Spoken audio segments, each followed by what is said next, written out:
নমস্কার বন্ধুরা, আমি টুবাই। আপনারা দেখছেন সেফ গ্রিন চ্যানেল। আশা করি আপনারা প্রত্যেকে ভালো আছেন। তো চলুন আজকে একটি নতুন ভিডিও শুরু করা যাক। তো দেখতে পাচ্ছেন আমি একটি গাছ নিয়ে এসেছি, বনসাই করার চেষ্টা করছি গাছটিকে। 1 বছর আগে রাস্তার পাশ থেকে গাছটাকে নিয়ে এসেছিলাম এবং বসিয়েছিলাম এবং আস্তে আস্তে সেটি বনসাইয়ের আকার ধারণ নিচ্ছে।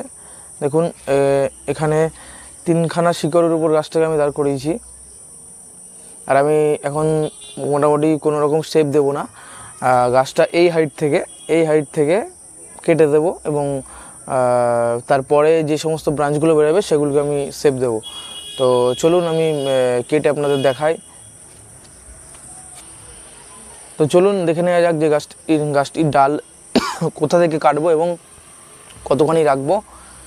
আমি মূলত এখান থেকে গাছের ডাল উপরের অংশটা কেটে ফেলে দেবো, কারণ আমি মোটামুটিভাবে এইটুকু হাইট গাছের ডাল রেখে তারপরে ওর উপর থেকে যে সমস্ত ব্রাঞ্চগুলো বেরোবে সেগুলোর উপর শেপ দেওয়ার ট্রাই করব।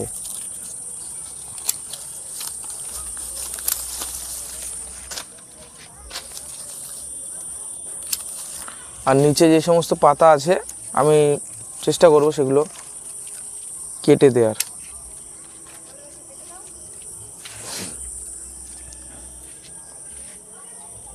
এই ছোট ছোট ডাল এগুলো কেটে দেবো আমি এখান থেকে।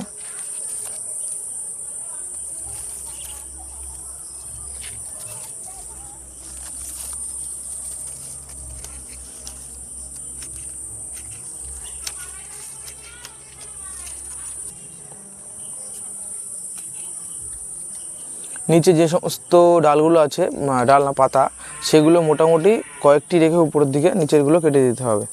আর এই গাছের একটা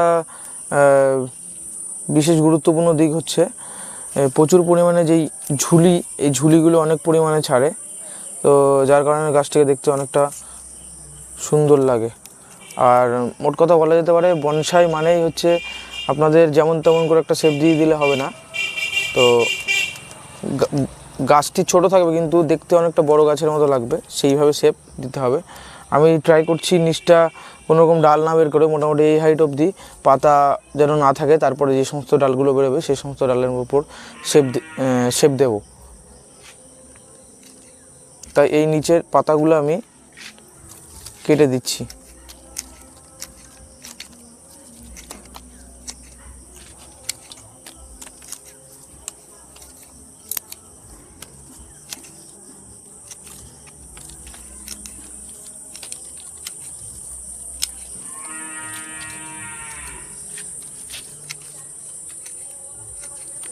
আর যেই ডালগুলো আমি কেটেছি ওর উপর অবশ্যই ফাঙ্গিসাইড লাগিয়ে দিতে হবে, সাব বা ব্রাইটক্স যে কোনো কিছু এর উপরে ফাঙ্গিসাইড লাগিয়ে দিতে হবে, তাহলে এখানে আর কোনো রকম ছত্রাকের আক্রমণ হবে না।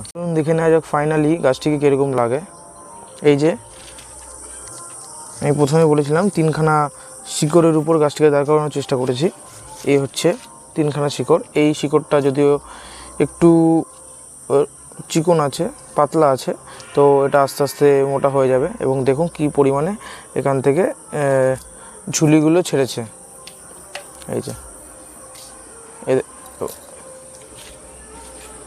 যে দেখুন ফাইনালি গাছটি এরকম একটি পর্যায়ে এসছে। আশা করি আরও কয়েকদিন রাখলে গাছটি এখান থেকে যখন ব্রাঞ্চ বেরোবে তখন এখানে আমি ওয়্যার পেঁচিয়ে সেটিকে নানান রকমের শেপ দেব এবং গাছটি দেখতে অসাধারণ লাগবে আমরা আশা করি। নমস্কার বন্ধুরা, এই ছিল আজকের ভিডিও। যদি ভিডিওটি আপনাদের ভালো লেগে থাকে অবশ্যই ভিডিওটিকে একটু লাইক করে যাবেন এবং চ্যানেলে যদি আপনি নতুন হয়ে থাকেন চ্যানেলটিকে সাবস্ক্রাইব করে যাবেন এবং পাশে থাকা বেল আইকনটি অল করে দেবেন, যাতে করে আমরা যে কোনোই ভিডিও দিই না কেন সবার আগে নোটিফিকেশন না করে আপনাদের কাছে পৌঁছে যাবে। তো আজকের মতো এইটুকুই, দেখা হচ্ছে পরবর্তী ভিডিওতে।